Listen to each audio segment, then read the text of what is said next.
De vuelta en Tolerancia Cero, estamos con el presidente de la República, Sebastián Piñera, y había quedado planteado... Sí, le estaba diciendo, presidente, que usted había hecho una lista de un montón de cosas que han sido iniciadas, desarrolladas por este gobierno. Y la segunda parte de mi pregunta, y quiero continuar con la campaña del terror para asustar a Fernando, es ¿por qué cree usted que todo eso, que todo ese progreso, que también responde no solo a su gobierno, que efectivamente ha tenido una participación, sino que responde también a una, podríamos llamar una tendencia histórica? Los países crecen, van acumulando riqueza, población, conocimiento, y de algún modo se va avanzando. ¿Por qué cree y cómo cree que podría eso detenerse? Porque uno pensaría de que en la concertación han tenido buena experiencia, la concertación digo, porque eso es lo que han tenido experiencia de gobierno. Ahí hay gente habilosa, gente que lo único que quiere es, por supuesto, también hacer crecer el país. Tienen experiencia de lo mal que le va a la nación cuando se cae en posturas extremas.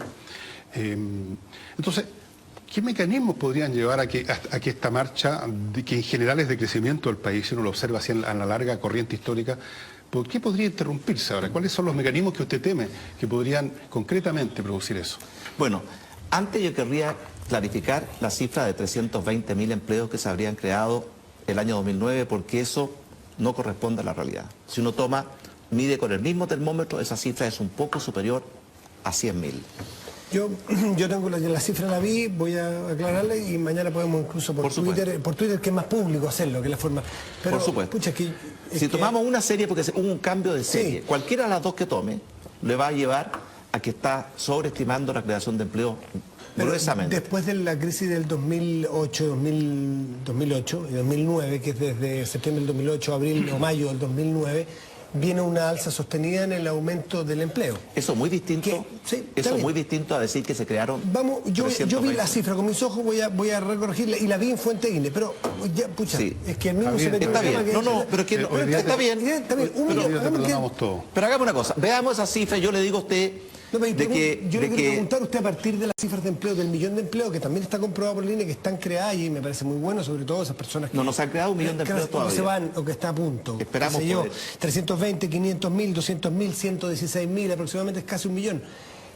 ¿Se han dado por qué circunstancias? Pucha, es que pero quiero contestarle la pregunta a Fernando. Yo vuelvo después con un desempleo, por favor. No se preocupe, Matías. Sí, mire, hoy día estoy tolerante de una manera que... Fue el presidente el que contestó otra pregunta. Okay, entonces yo no pongo en duda las buenas intenciones de la expresidenta y actual candidata Michelle Bachelet, ni de la concertación, ni de nadie. Yo creo que todos queremos lo mejor para Chile. Pero no basta con buena intención. Lo que yo creo es que podemos perder el liderazgo y el dinamismo. Lo digo por dos razones. Una, porque ya lo perdimos en el gobierno anterior de Michelle Bachelet, y ahí están las cifras. Y dos, porque yo leo su programa de gobierno y creo que muchas de las propuestas son anticrecimiento, antiempleo, antimejora en salarios, antipymes. Por ejemplo, la reforma constitucional, que no se plantea con claridad en qué consiste ni cuál va a ser la forma, porque la Asamblea Constituyente no está excluida. Y en nuestro país, si nos vamos a pasar 4 años en una Asamblea Constituyente, ustedes se pueden imaginar qué va a pasar con todo el resto de las políticas públicas, que son las que realmente preocupan a la gente. Segundo, porque yo creo que la reforma tributaria que se plantea, que es recaudar 9.000 millones de dólares, el hecho de que el país aumentó su ritmo de crecimiento de 3,3 en el gobierno anterior a 5,5 estimado para este gobierno, solo ese aumento en el ritmo de crecimiento ha agregado 5.000 millones de dólares a las arcas fiscales. Es decir, lo más poderoso como reforma tributaria es mantener el crecimiento. Y cuando uno quiere cambiar las reglas del juego de esa forma, eliminando muchas de las exenciones tributarias y beneficios que tenían las pymes, aumentando el impuesto de timbre y estampillas de 0,4 a 0,8, lo cual significa agravar el crédito y el ahorro. Y podríamos seguir, yo creo que eso va a impactar el crecimiento. E incluso en materia de educación, yo creo que la idea que se está empezando a establecer de que hay que garantizar derechos a todo el mundo, pero sin pedir ningún deber, ninguna obligación, ninguna responsabilidad, no es el camino correcto. ¿Qué hemos planteado nosotros en educación? No es asegurarles a todos educación gratuita independientemente de su mérito, de su esfuerzo. Lo que decimos es, a los alumnos con mérito del 60% más vulnerable, es decir, que incluye a una parte importante de la clase media, le vamos a dar una beca. Es decir, van a tener una ayuda del Estado que no se tiene que devolver. A los demás, hasta el 90% un crédito que tiene una tasa de interés subsidiada, que tiene un pago máximo del 10%, es decir, es mitad crédito, mitad beca. Eso a mí me parece que es más adecuado que garantizarle a todos, porque garantizarles a todos la educación gratuita, incluyendo a los más ricos de este país, cuesta 3.500 millones de dólares. Si usted saca la cuenta, hago una reforma tributaria de 9.000, pierdo 5.000 por menor crecimiento y le financio la educación a los sectores más ricos de este país, lo que estamos haciendo es que se va a fumar la reforma tributaria.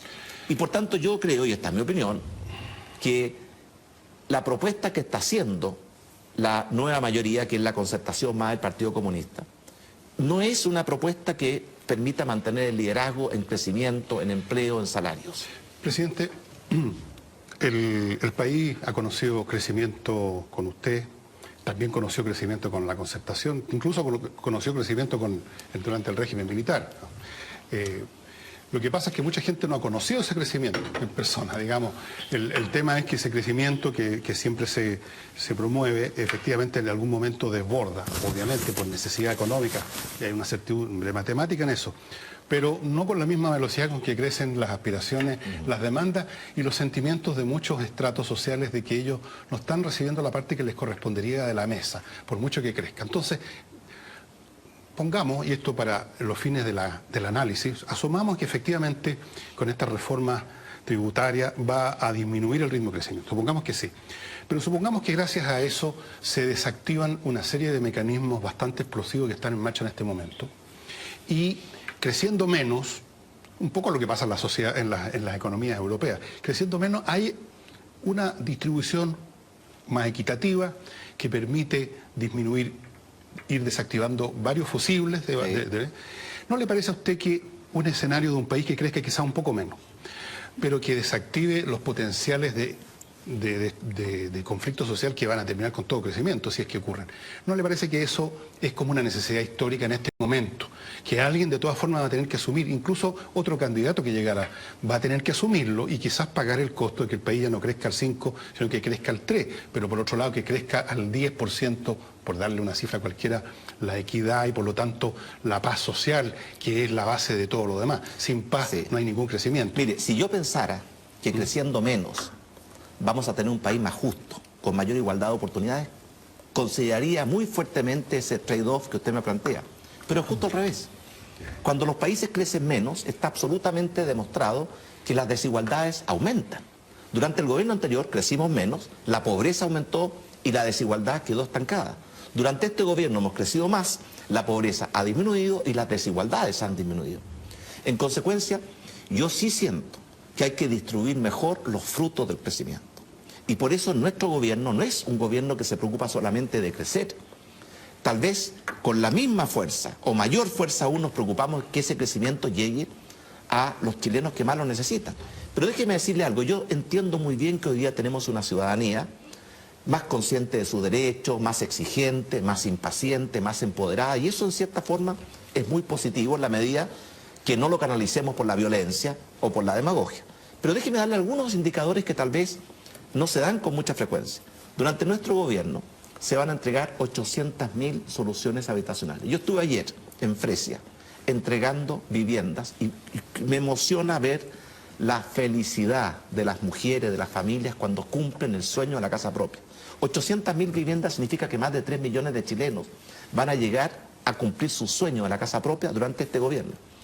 Los 830.000 nuevos empleos significan que hay 830.000 chilenas y chilenos que hoy día pueden trabajar con dignidad, ganarse la vida. Le doy otro ejemplo, que está muy de moda hoy día con lo que pasa con las carreteras. El año 2009 veraneaban en Chile un poco más de 4 millones de chilenos. El año pasado veranearon 8,5 millones de chilenos. O sea, que el bienestar está llegando a la gente, menos de lo que yo quisiera. Lo reconozco, yo creo que hay que seguir enfatizando mayor igualdad de oportunidades, mayor justicia social. Pero cuando uno ve que un país en 4 años tiene 3 millones de chilenos que accedieron al sueño de la casa propia, 830.000 chilenos que hoy día están trabajando y que de otra forma no lo estarían, 8,5 y no 4 millones de chilenos que pudieron veranear el año pasado, Y le podía seguir diciendo las conexiones a televisión digital, a televisión por cable, las conexiones, ¿cierto?, a internet. Todo muestra que el país está progresando. Pero yo le tomo su punto, Fernando. Yo creo que todavía Chile es un país con demasiadas desigualdades y que necesita mayor igualdad de oportunidades, mayor justicia social. Pero pretender lograr eso, frenando el crecimiento, es quedarse sin pan ni pedazo. Pero, presidente, usted ha venido a este programa en todos los años y lo agradecemos mucho porque además permite tener un programa bastante extendido y poder conversar con alguien sin problemas de tiempo. Y cada vez que usted ha venido, usted tiene que hacerlo, así que no tiene que ver con estrategia, es lo que hace un presidente de la República, relata las bondades de un gobierno. Y habla de los empleos, y habla de las casas, y habla de las nuevas carreteras, y habla de todas estas cosas. Y uno tiene que empezar a preguntarse una de dos. O somos un país de malagradecidos brutales, o realmente, como decía Fernando, estas cosas parece que son una ilusión estadística y la gente no las siente que les llegan por este gobierno, porque resulta que usted mira, año que usted vea, con la excepción del saltito de los mineros, año que usted vea, no existe una relación, no digo directamente proporcional, ni siquiera tendiente a la dirección proporcional entre lo que usted señala que es fruto de su gobierno, y que muchos estamos de acuerdo, son cosas que hicieron ustedes, y la gente que les da la espalda. ¿Cómo? Le he hecho la pregunta las 4 veces y se la voy a hacer por cuarta vez. Encantado. ¿Cuál es la explicación suya cuando ya está a punto de irse y vuelve a tirar una cantidad gigantesca de cifras, todas magníficas, y la gente, encuesta tras encuesta, las que hacen ustedes, las que hacen independientemente las demás encuestadoras, dicen que desaprueban mayoritariamente la gestión de gobierno, tiene baja popularidad usted, y no consideran que esas cosas se las asocia directamente a la gestión del gobierno? ¿Por qué? Buena pregunta. En primer lugar, Fernando, usted que es un estudioso de las encuestas, usted puede apreciar que cualquier encuesta que tome, por ejemplo, si toma la encuesta CEP, va a poder apreciar que en las últimas 5 encuestas CEP, sistemáticamente el apoyo del gobierno ha venido creciendo.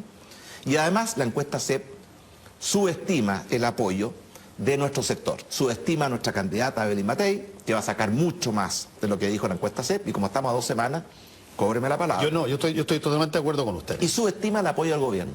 Yo creo que el apoyo al gobierno hoy día está bastante por encima del 40%. Pero esa misma encuesta CEP, ¿qué apoyo le da a la concertación? 20%. ¿Sí? ¿Qué apoyo le da a la alianza? 24%. ¿Sí? ¿Qué significa eso? Que hoy día los ciudadanos chilenos están mucho más exigentes. Cambió la vara de medida. Yo lo llamo a reflexionar que esto es un fenómeno universal. Fíjese hoy día que Dilma Rousseff, el presidente Humala, el presidente Santos, todos ellos están con niveles de aprobación inferiores a los que tiene este presidente y este gobierno, porque es un fenómeno universal. La gente hoy día es más severa y juzga a los gobernantes con mayor rigurosidad. Y eso es bueno. Pero yo quiero decirle que de las cosas que estoy hablando no son estadísticas sin importancia. ¿De qué hemos hablado? De salud, Sí. de educación, de empleo. Y me gustaría hablar de seguridad ciudadana. Esos son los 4 temas que los propios chilenos indican que son los más importantes para su calidad de vida. Y hemos logrado en empleo, en salud, en educación y también en seguridad ciudadana, porque ahí nos queda mucho para avanzar. Le voy a reconocer, la lucha contra la delincuencia ha resultado ser mucho más difícil de lo que pensábamos originalmente. ¿Sabe por qué? Porque no es solamente el gobierno, aquí es como una cadena que tiene muchos eslabones. Carabineros, investigaciones, los fiscales, los jueces, gendarmería. Y basta con que un eslabón falle para que la cadena entera se debilite. Y yo siento que hoy día tenemos un problema con los jueces. Yo creo que no están aplicando la ley con la rigurosidad que se requiere para proteger a los inocentes y castigar a los delincuentes. Y ahí hay un error que lo estamos tratando de corregir con una reforma al sistema procesal penal que está avanzando en el Congreso, con una ley anti-encapuchados que acaba de votarla en contra y no logro entender, la concertación la votó en contra, cuando es absolutamente necesaria una ley que evite que los encapuchados puedan atacar a los carabineros con ácido, con bombas molotov, destruir los comercios, destruir la propiedad pública y privada en forma totalmente impune como ocurre hoy día. Una ley que protege mejor la integridad y la vida de los carabineros, porque hoy día las sanciones no son las que yo creo debieran ser cuando se ataca a aquellos que arriesgan sus vidas por defender las nuestras. Y una ley que permita el control preventivo de identidad. Esas son 4 leyes que están en el Congreso y que no hemos podido sacar adelante porque la Concertación o las rechaza o las frena. Pero más allá de esta dificultad, yo quiero decir que el índice de victimización, el porcentaje de hogares que fue víctima de un delito el año 2009 fue de un 36%, 33%. El porcentaje de familias que fue víctima, de hogares que fue víctima de un delito el año pasado fue 26%. O sea, una caída muy significativa, pero insuficiente.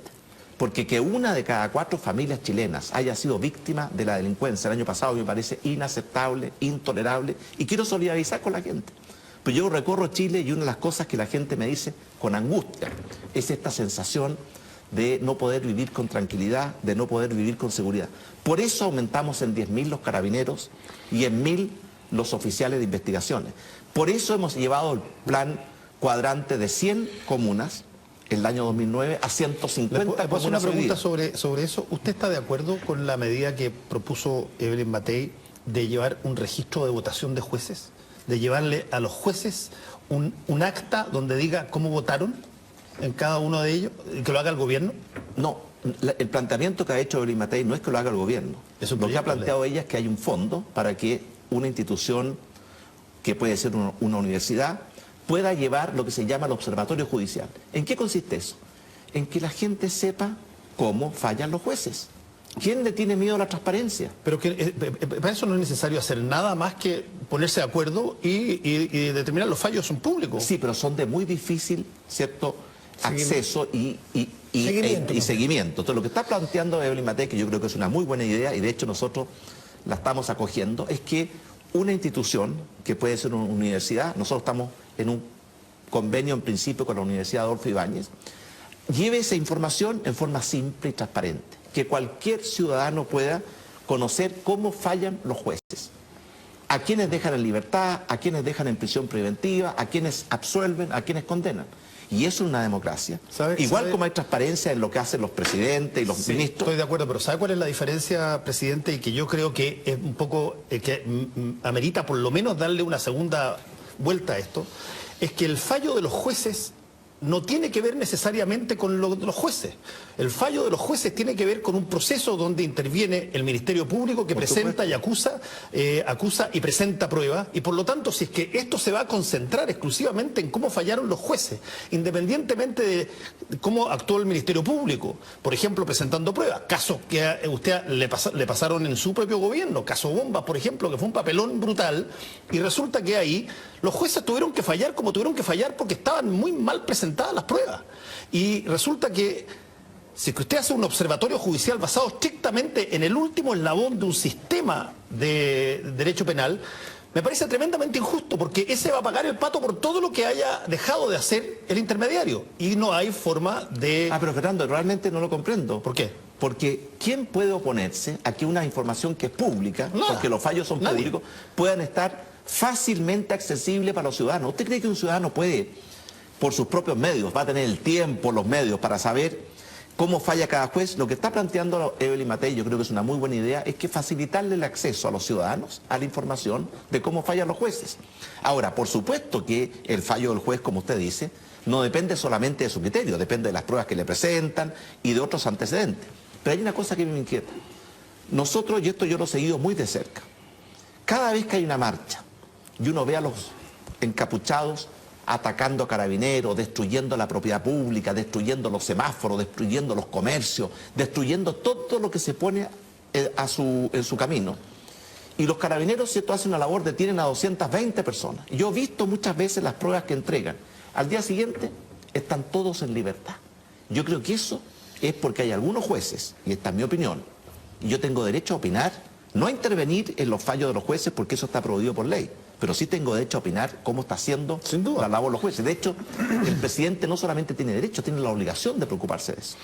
De que muchas veces los jueces aplican un criterio garantista, que al final, ¿qué significa? Demasiada, ¿cierto?, benevolencia con los delincuentes y al fin demasiada impunidad a los delincuentes, y eso lo pagan el pato los ciudadanos comunes y corrientes, que tienen que soportar que ese mismo delincuente vuelva a cometer el mismo delito al día siguiente, riéndose en la cara de todos los chilenos.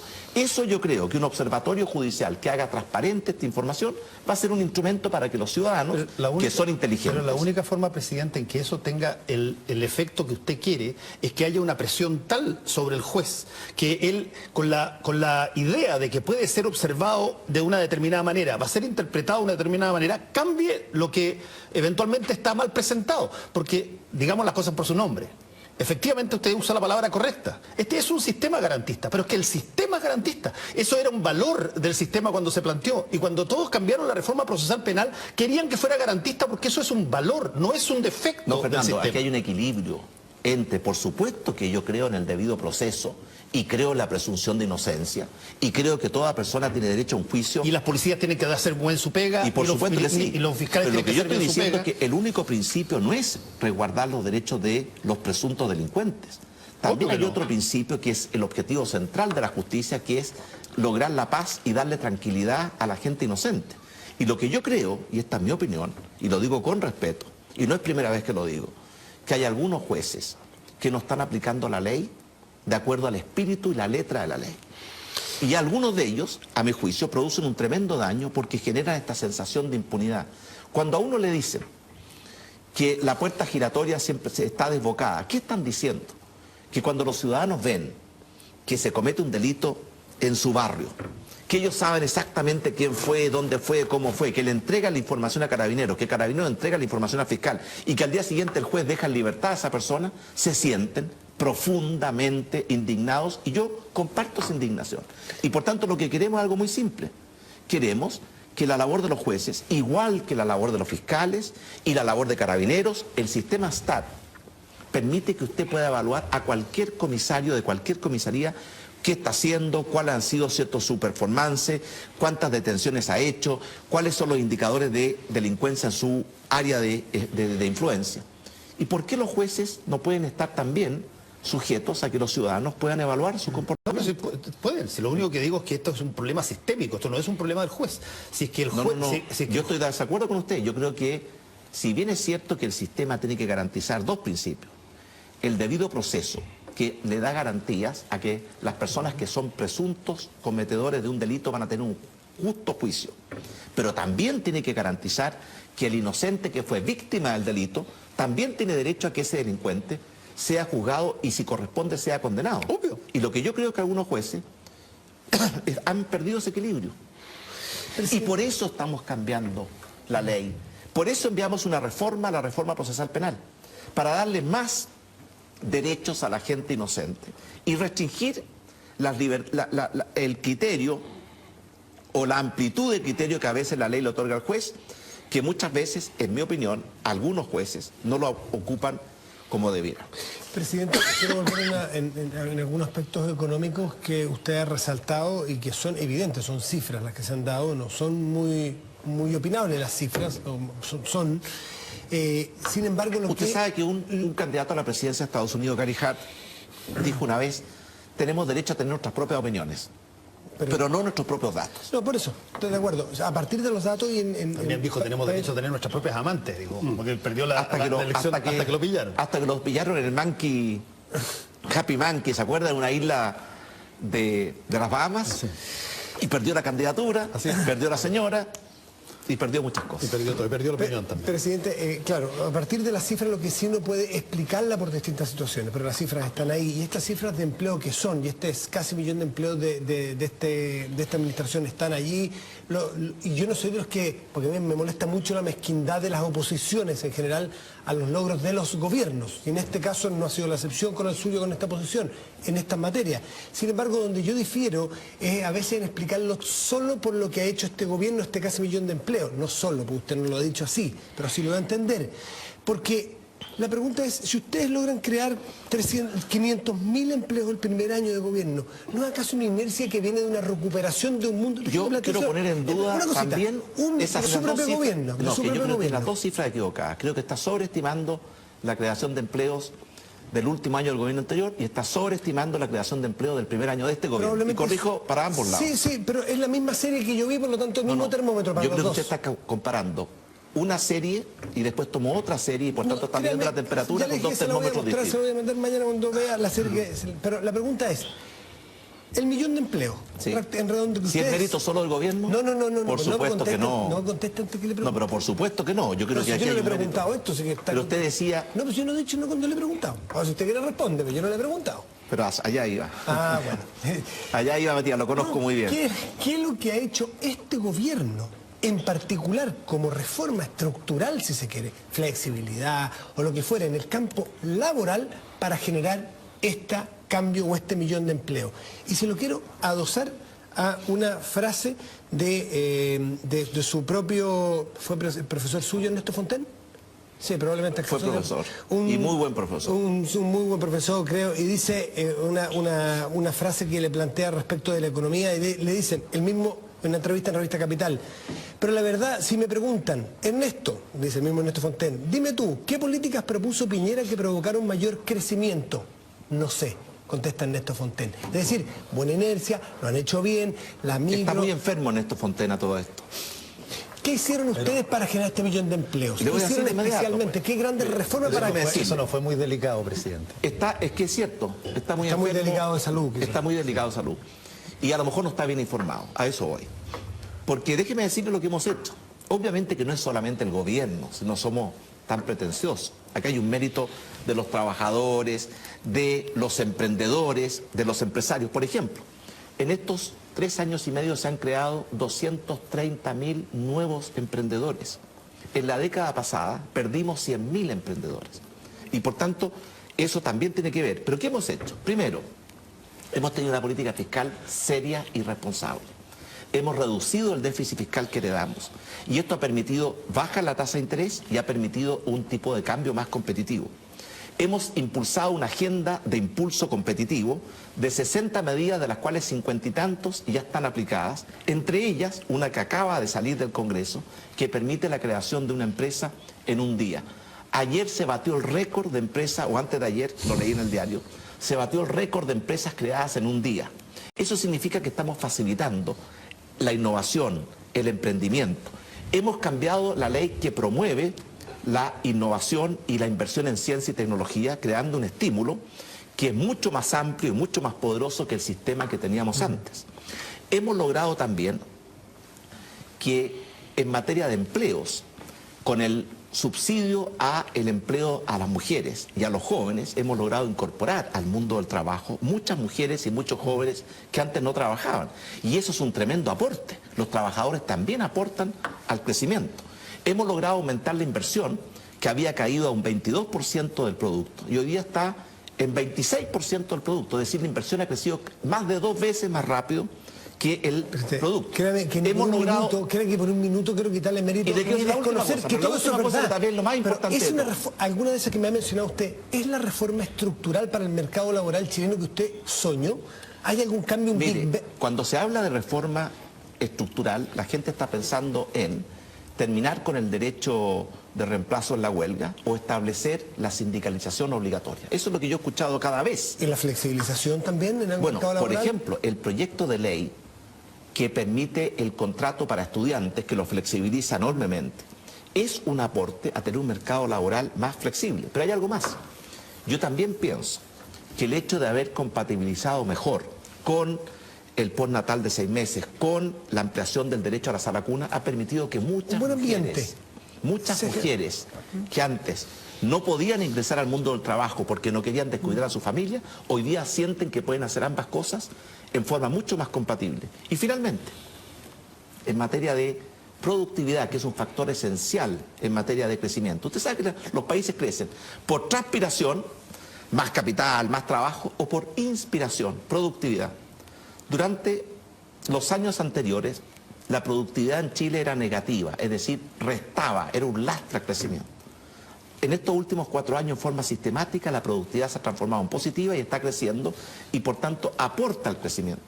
Porque yo le puedo decir, si usted piensa que el mismo país, con los mismos chilenos, con condiciones externas quizás más adversas, ha logrado aumentar sustancialmente su tasa de crecimiento, ¿es porque cayó el maná del cielo? No es así, Matías. No, es el esfuerzo del gobierno, de los trabajadores, de los empresarios, que también han hecho su aporte. Yo también lo conozco, y quiero reconocer aquí... lo conozco muy bien usted. Supongo que esa ridiculización que quiso hacer es parte de un error, porque no he pretendido decir que ustedes prácticamente se han sentado a tomar sol en la Plaza de la Constitución mientras ha caído todo el maná del cielo. No, esto estamos de acuerdo. No es solo el gobierno. Solo tratar de buscar, sí, desde la opinión de Ernesto Fontaine, que no vamos a decir que es un tipo de la concertación, ¿no es cierto?, a decir cuáles son las políticas macro, las grandes reformas de su gobierno en materia económica, en materia de Matías, yo le acabo de responder, por ejemplo, el aumento de la obra. Yo no he dicho que todo se hizo por obra del azar. No, yo no he dicho eso. Yo le he preguntado a usted, igual como usted me dice, ¿qué ha hecho usted? Como diciendo que no ha hecho nada. Yo le dije a usted que si usted cree que el gobierno no ha hecho nada y que todo esto cayó del cielo, tampoco es así. Entonces estamos de acuerdo. Esto es un mérito. No es así. Nadie ha dicho que es así. ¿Le puedo hacer una pregunta sobre es un mérito compartido del gobierno, del contexto, del INE, de las empresas, de los trabajadores. Sí, yo quiero preguntarle sobre algo que conversar. Déjalo planteado para la vuelta. Ah, ok. Pero déjalo planteado o por lo menos esbozado. Yo le quiero preguntar sobre el INE y el fideicomiso ciego. Hablamos de eso. Cascadas. Muy bien. No, yo sobre el fideicomiso más bien, porque creo que tiene un valor que usted ha sido el primer presidente que ha hecho un fideicomiso ciego. Creo que el único. ¿Ah? Creo que el único. El único, por eso lo estoy diciendo. El único, por lo tanto, tiene valor el revisar esa política. A la vuelta en Tolerancia Cero seguimos con el presidente de la República, Sebastián Piñera.